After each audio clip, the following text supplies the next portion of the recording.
दिया तथा ब्राह्मणों से स्वस्तयन कराया, स्वस्ति वाचन। अपनी अपनी रुचि के अनुसार सबने नए नए वस्त्र धारण किया।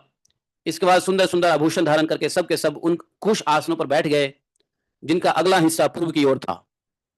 ऐसा है, मोहिनी भगवान ने सबको ऐसा करने के लिए कहा कि ठीक है, एक काम करो, तुम लोग अभी बहुत मेहनत की हो, पसीना आ गया है तुम लोग के शरीर के ऊपर, तुम जाओ, अभी जाओ, नहाओ धो, कल उपवास करना, उपवास कुछ खाना मत, उपवास करना, अमृत पियोगे ना, तो अमृत ऐसे थोड़ी ना तुम कुछ खाए पिए अमृत पी लोगे, अमृत पीने के लिए पेट खाली रहना चाहिए। बोले अच्छा ठीक है ठीक है ठीक है।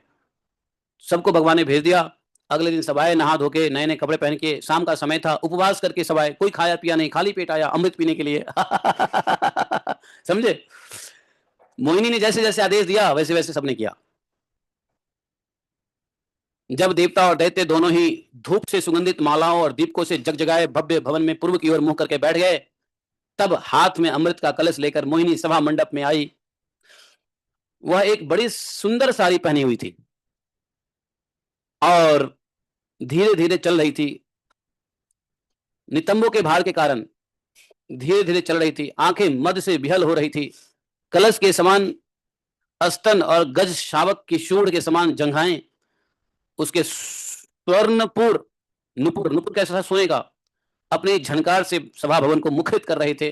सुंदर कानों में सोने की कुंडली थे और उसकी नासिका कपोल मुख बड़े ही सुंदर थे मोहिनी के। और स्वयं पर देवता भगवान मोहिनी के रूप में ऐसे जान पड़ते थे मानो लक्ष्मी जी की कोई श्रेष्ठ सखी आ गई हो।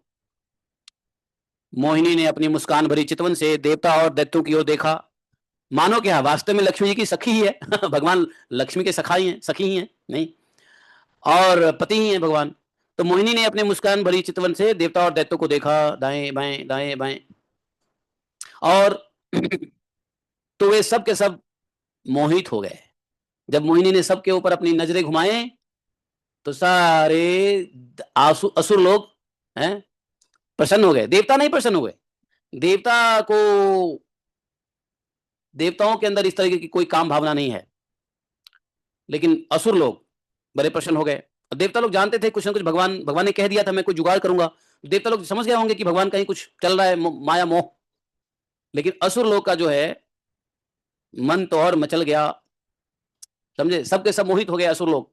हालांकि लिखा हुआ है देवता दैत्य की ओर देखा, देवता और दैत्य दोनों की ओर देखा और सबके सब मोहित हो गए। चलो मानो देवता ही मोहित हो गया होगा माया से। जब शंकर जी मोहित हो गए तो देवता किस काम, किस खेत की मूली है, नहीं।